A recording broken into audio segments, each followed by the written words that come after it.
Hello and welcome back to our brighter minds YouTube channel. आज का हमारा जो ये एपिसोड है वो इक्विटी मार्केट में कैसे इन्वेस्ट करें उसके ऊपर है। तो इसको हम 3-4 पार्ट्स में डिस्कस करेंगे। सबसे पहला पार्ट तो ये है कि इक्विटी के अंदर में इन्वेस्टमेंट करना ज़रूरी है, उसकी क्या अपनी रीज़न्स हैं वो हम एक एक करके उसको समझेंगे। उसके बाद इक्विटी मार्केट में हम कैसे इन्वेस्ट करें, क्या रूट्स हो सकते हैं, वो हमारा सेकंड पार्ट होगा। थर्ड पार्ट में इक्विटी के अंदर में कैसे कंपनियों को सेलेक्ट करें, किस तरीके से हम इन्वेस्ट करें। फोर्थ पार्ट में जो हमारा है कि कैसे अपने रिस्क को, बिकॉज हम सभी जानते हैं कि इक्विटी मार्केट में रिस्क जो है उसको डाइवर्सिफाई करना होता है, वहाँ पे हम ये डिस्कस करेंगे।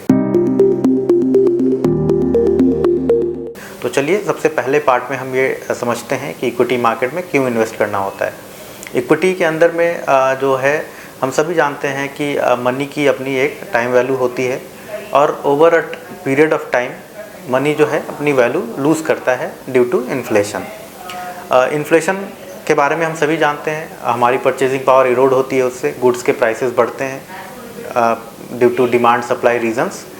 तो इसकी वजह से जो मनी की वैल्यू है उसको प्रोटेक्ट करना होता है, इसीलिए हम equity as an asset class choose करते हैं। Equity as an asset class में कंपाउंडिंग का भी बेनिफिट आता है, पावर ऑफ कंपाउंडिंग हम सभी जानते हैं। वहाँ पे मनी जो है over a period of time उसके जो आउटकम है वो एक्सपोनेंशियल होते चले जाते हैं रिटर्न के पॉइंट ऑफ व्यू से ड्यू टू कंपाउंडिंग, जहाँ पे इंटरेस्ट ओवर इंटरेस्ट जो है वो भी जनरेट करता है।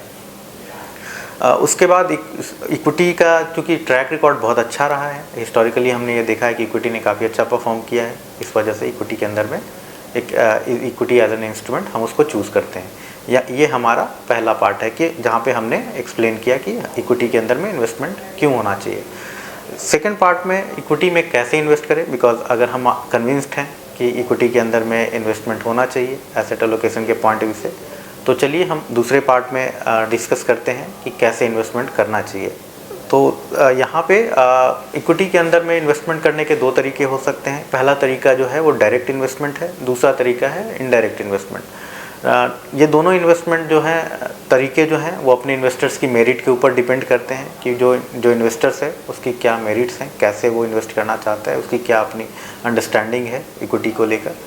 डायरेक्ट रूट में हम सभी जानते हैं कि एक वेल इन्फॉर्म्ड कोई भी इन्वेस्टर है वो डायरेक्टली इन्वेस्ट करना चाहता है तो इधर वो किसी एडवाइज़र की हेल्प के थ्रू इन्वेस्ट कर सकता है, या फिर वो पीएमएसएस और एआईएफ के रूट के थ्रू इन्वेस्ट कर सकता है। पीएमएसएस क्या होते हैं हम सभी जानते हैं, पोर्टफोलियो मैनेजमेंट सर्विसेज होती हैं, जहाँ पे एक डिस्क्रिशनरी और नॉन डिस्क्रिशनरी जो है वो पोर्टफोलियो मैनेज किए जाते हैं। एक इन्वेस्टर वहाँ अपने पैसे दे देता है, जहाँ एक एबल फंड मैनेजर होता है और उनके पैसे को बेटर रिटर्न्स के लिए मैनेज करता है। उसके अंदर जो मिनिमम टिकट साइज़ की रिक्वायरमेंट है वो 50 लाख की होती है। दूसरा रूट एआईएफ है, उसका भी नेचर बिल्कुल पोर्टफोलियो मैनेजमेंट सर्विसेज की तरह ही होता है, बट वहाँ पे टिकट साइज़ जो है वो 1 करोड़ का होता है। तो बेसिकली ये चूँकि टिकट साइज़ की रिक्वायरमेंट बहुत होती है, बेसिक जो एक थ्रेशोल्ड है वो बड़ा है, तो कई इन्वेस्टर्स इसे अवेल नहीं कर पाते। तो इस केस में वैसे इन्वेस्टर्स एडवाइज़र्स की भी हेल्प ले सकते हैं। फाइनेंशियल एडवाइज़र्स होते हैं, कई इन्वेस्टमेंट एडवाइज़र्स भी हैं, उनका भी हेल्प लिया जा सकता है इक्विटी के इन्वेस्टमेंट के अंदर में। दूसरा पार्ट जो है वो है इनडायरेक्ट इन्वेस्टमेंट का, जैसा कि हमने ये डिस्कस किया। उसके अंदर में इनडायरेक्ट इन्वेस्टमेंट के अंदर में अगर किसी को बेसिक अंडरस्टैंडिंग नहीं है तो वो म्यूचुअल फंड्स रूट के थ्रू भी इक्विटी मार्केट में इन्वेस्ट कर सकता है। म्यूचुअल फंड हम सभी जानते हैं कि जो है इन्वेस्टर्स के मनी को पूल करते हैं और इक्विटी मार्केट में इन्वेस्ट करते हैं ड्यू टू जो भी एएमसी की अपने इक्विटी स्कीम्स है उसके थ्रू। वहाँ भी सेम जो कंपनियाँ इक्विटी मार्केट में लिस्टेड होती हैं उनका एक पोर्टफोलियो होता है, बट ये लो कॉस्ट होता है, यहाँ पे कम चार्जेस के हिसाब से मतलब कोई भी इन्वेस्ट कर सकता है। टिकट साइज़ की भी कोई लिमिट नहीं होती, टिकट साइज़ भी जो है उसका एक मिनिमम रिक्वायरमेंट नहीं होता, वो किसी भी बेसिक टिकट साइज़ से यहाँ पे स्टार्ट कर सकता है। ये हमारा सेकेंड पार्ट था जहाँ पे हमने कैसे इन्वेस्ट करें इक्विटी मार्केट के अंदर में, उस रूट्स को डिस्कस किया है। चलिए हम थर्ड पार्ट में चलते हैं, जहाँ पे हमारा ये डिस्कशन जो है उस पार्ट पे डिपेंड करेगा कि इक्विटी मार्केट में अगर कोई डायरेक्टली इन्वेस्ट कर रहा है तो उनको क्या बेसिक चीज़ें देखनी चाहिए, कैसे कंपनियों को अपने पोर्टफोलियो में रखना चाहिए। तो सबसे पहले तो जो मेन ऑब्जेक्टिव होता है एक इन्वेस्टर्स का वो ये होता है कि रिस्क एडजस्टेड रिटर्न जो है उसका हायर हो। ऑब्वियसली इक्विटी मार्केट के अंदर में रिस्क लिया जाता है, रिस्क अवर्स जो है वो ऑब्वियसली होना होता है, बस हमें उसको कम करना होता है। तो सबसे पहले तो जो कंपनियों को फ़िल्टर करने की बेसिक्स थिंग्स हैं वो ये है कि हम वैसी कंपनियों को चूज़ करना चाहिए हमें जहाँ पे जो रेट ऑफ रिटर्न है कंपनियों का अपना, पर्टिकुलरली ROE जो है वो, ROCE जो है वो weighted average cost of capital से ज़्यादा हो। कॉस्ट ऑफ कैपिटल हम सभी जानते हैं कि कंपनियों के अंदर में इक्विटी के थ्रू फंड्स आते हैं और डेट के थ्रू फंड्स आते हैं, उससे ज़्यादा रिटर्न जितना हमारा कॉस्ट है उससे ज़्यादा रिटर्न एज अ कंपनी हमें बनानी चाहिए, तभी हमारा वो कंपनी ओवरऑल वेल जनरेट कर पाता है। दूसरी चीज़, कई बार क्या होता है, कई कंपनियों का लिवरेज बहुत ज़्यादा होता है, डेट बहुत ज़्यादा होता है, तो एडवर्स बिजनेस साइकिल में उनको नुकसान काफ़ी हो जाता है, तो इसलिए डेट फ्री कंपनी को चूज़ करना चाहिए। थर्ड पार्ट में जो है सबसे बड़ी चीज़ होती है कि हम किसी भी कंपनी में जब इन्वेस्ट करते हैं तो एक माइनॉरिटी शेयर होल्डर की तरह इन्वेस्ट करते हैं। तो माइनॉरिटी शेयर होल्डर के इन्वेस्टमेंट की वजह से हमें इस चीज़ का ख्याल रखना पड़ता है कि जो कंपनी है वो माइनॉरिटी शेयर होल्डर को इक्वली ट्रीट कर रही है, उनका कॉर्पोरेट गवर्नेंस अच्छा है, डिफरेंट वेज से चीज़ों को जैसे डिविडेंड को डिस्ट्रीब्यूट करने का, बाईबैक्स करने का, ये तरीका जो है फेयरली ट्रीट कर रही है माइनॉरिटी इन्वेस्टर को, उस पर ध्यान देना होता है। ओवरऑल कंपनियों का बिज़नेस अगर ग्रो कर रहा है और ये सारी चीज़ें हैं तो हम उन कंपनीज़ के अंदर में सेफली इन्वेस्ट कर सकते हैं। मोस्ट ऑफ द कंपनीज़ जो हैं वो लॉन्ग टर्म में वेल्थ जनरेट कर पाती हैं। तो आइए चलते हैं चौथे पार्ट पे, जहाँ पे हम रिस्क को डिस्कस करेंगे। Equity as an asset class हम सभी जानते हैं कि उसके अंदर कुछ रिस्क इन्वॉल्व होते हैं, एक रिस्की एसेट क्लास होता है, उसको कैसे मिटिगेट करना होता है या उसकी एक प्रॉपर अंडरस्टैंडिंग होनी चाहिए, वो उसके ऊपर भी हम डिस्कस करेंगे।